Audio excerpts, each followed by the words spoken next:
Arrêtons de tourner autour du pot. Abandonnons les euphémismes réconfortants et le langage doux que nous utilisons pour adoucir le coup. Les femmes infidèles ne commettent pas une erreur au sens passif du terme. Elles ne tombent pas accidentellement dans le lit de quelqu'un d'autre comme s'il s'agissait d'une bouche d'égout ouverte sur le trottoir. L'infidélité n'est pas un faux pas, c'est un pas.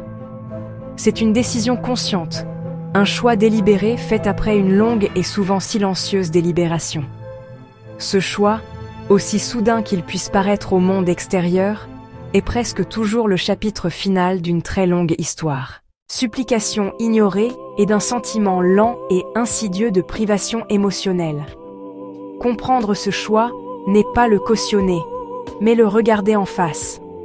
Nous devons éplucher les couches de jugement et de condamnation sociale pour voir la mécanique brute d'une connexion brisée. Une femme choisit de sortir de sa relation parce que quelque chose de fondamental à l'intérieur de celle-ci est mort. Elle n'est pas une victime passive des circonstances ou du charme d'un séducteur prédateur. Elle est un agent actif dans sa propre vie, cherchant quelque chose qu'elle a perdu. Bien avant qu'une femme n'envisage de trahir un partenaire, elle crie. Ce n'est pas un cri littéral, mais un appel à l'aide profond et soutenu qui résonne dans le silence d'une relation. Elle communique ses besoins. Elle signale les fissures dans les fondations. Elle explique ce qui fait mal, ce qui semble vide, ce qui manque. Elle se répète utilisant des mots différents, des tons différents, espérant que cette fois, le message passera enfin. Elle envoie des signaux, des fusées de détresse dans la nuit, espérant une réponse authentique, un signe qu'elle est entendue, que son bien-être émotionnel compte. Elle demande de la connexion, de la présence, un partenaire qui la rejoindra à mi-chemin. La réponse, quand elle arrive, est souvent un écho creux de ce dont elle a besoin. Elle se présente sous forme de promesses apaisantes qui s'évaporent au matin, d'excuses défensives qui rejettent la faute, ou pire, d'un silence complet et total. Le travail émotionnel repose entièrement sur ses épaules, alors qu'elle essaie de maintenir la connexion pour deux. Son partenaire peut ne pas voir l'urgence, rejetant ses supplications comme des plaintes ou un drame. Il ne comprend pas que ces plaintes ne sont pas des attaques, mais des invitations désespérées à réparer le lien. Cette surdité émotionnelle est dévastatrice. Finalement, la voix de la femme se lasse.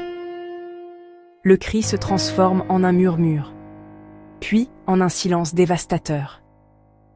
Ce calme n'est pas la paix, c'est le son de la reddition. Au sein de l'architecture de nombreuses relations à long terme, une femme peut lentement disparaître. Elle devient une collection de rôles, une série de fonctions qui servent l'unité familiale, mais effacent l'individu. Elle est la mère, elle est la gestionnaire du foyer, elle est la planificatrice des horaires, elle est la gardienne des agendas sociaux, elle est l'amortisseur émotionnel pour tout le monde autour d'elle. Elle est le fondement fiable sur lequel la vie de famille est construite. Elle donne et donne, déversant son énergie pour maintenir la structure, s'assurant que tous les autres sont pris en charge, soutenus et épanouis. Elle le fait par amour.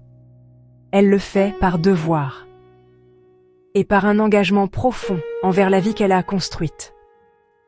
Dans ce cycle incessant de dons, sa propre lumière commence à faiblir. La femme qu'elle était avant que ses rôles ne prennent le dessus. Ses propres passions, ses propres désirs, son propre esprit indompté. La douleur qui s'accumule dans une relation peut devenir un poids insupportable, une souffrance constante et sourde qui érode le sentiment de soi. Pour beaucoup de femmes, l'infidélité est fondamentalement un acte émotionnel avant d'être physique.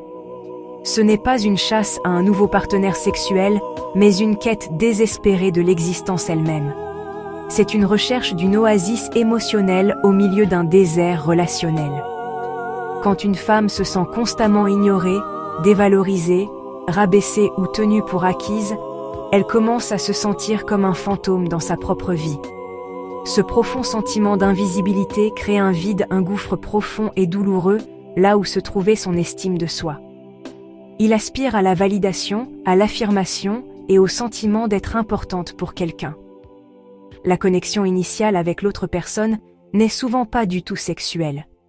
Il s'agit d'une conversation qui dure des heures, d'une blague partagée ou d'un compliment qui lui rappelle sa propre force et sa beauté. Il s'agit de sentir une étincelle de vie dans une partie de son cœur qu'elle pensait éteinte. Nous devons aussi parler de la vengeance, car c'est un moteur brut et profondément humain. Bien que ce ne soit pas la raison la plus courante, certaines femmes trompent pour se venger. La société juge souvent cet acte sévèrement, le qualifiant de manipulateur froid calculateur. Quand un homme trompe, c'est souvent contextualisé comme une erreur, un moment de faiblesse. Ce double standard ignore le profond sentiment d'injustice qui alimente souvent un tel acte. La vengeance, dans ce contexte, ne consiste pas simplement à causer de la douleur pour le plaisir de la douleur. C'est une tentative désespérée de rétablir un sentiment d'équilibre. C'est une lame que l'on brandit pour protéger un moi brisé. Comprendre cela n'excuse pas l'acte, mais le révèle comme la réponse tragique et imparfaite d'une personne en immense douleur. La raison la plus significative et la plus transformatrice de l'infidélité est peut-être la redécouverte de l'estime de soi. Le vrai drame n'est pas qu'elle soit allée voir un autre homme. Le vrai drame est que, ce faisant, elle a retrouvé ce qu'elle avait perdu en elle-même. Sa confiance, son sens de l'humour, sa vivacité intellectuelle et son désir. Elle s'est souvenue d'être admirée, d'être écoutée et de ressentir une étincelle d'excitation pour la vie. Ce nouveau sentiment de soi est une force puissante et enivrante, et il change tout. Elle peut revenir à la maison. Elle peut reprendre les routines quotidiennes. Elle peut continuer à coéduquer, gérer la logistique d'une vie partagée. Mais émotionnellement, elle est déjà partie. Son cœur respire maintenant dans une atmosphère différente. Son esprit est vivant avec des possibilités qui existent en dehors des limites de son partenariat stagnant. Elle a entrepris un départ interne dont il n'y a pas de retour facile.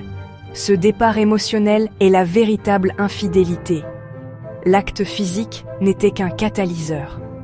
La vraie trahison, du point de vue de son partenaire, c'est qu'elle ait trouvé une source de lumière et d'énergie qui n'est plus lui. Elle a créé un jardin secret où elle peut s'épanouir. Et il n'y est pas invité. Elle peut rester pour les enfants, pour la sécurité financière, ou par un sentiment persistant de devoir. Mais son être profond n'est plus investi. Elle vit une vie parallèle, une vie où son véritable moi réside ailleurs. Le corps reste, mais l'esprit est déjà parti. C'est la vérité la plus dure de toutes. Quand une femme trompe, la relation était souvent déjà terminée. Le couple faisait simplement semblant qu'elle était toujours fonctionnelle, faisant les gestes d'une vie ensemble. C'est la dernière sonnette d'alarme désespérée qui retentit dans une maison qui brûle tranquillement depuis des mois, voire des années. L'incendie n'a pas commencé avec l'affaire. L'affaire est simplement le moment où les flammes sont devenues visibles pour tout le monde. Tout cela peut rester intact, mais l'ingrédient essentiel, l'investissement émotionnel mutuel, a disparu depuis longtemps. L'affaire n'est pas la cause de la mort. C'est l'autopsie qui révèle une mort survenue il y a longtemps. Elles ne cherchent pas un autre homme. Elles cherchent un endroit où leur cœur respire. Le choix d'être avec une autre personne est rarement lié à cette personne. Au lieu de cela, c'est une déclaration sur soi-même. Je suis toujours là. Je compte toujours. J'ai besoin d'être vue. Lorsque ces nutriments émotionnels essentiels sont absents, l'oasis devient irrésistible. Quand une femme trompe, le couple était déjà terminé. On était juste en train de faire semblant.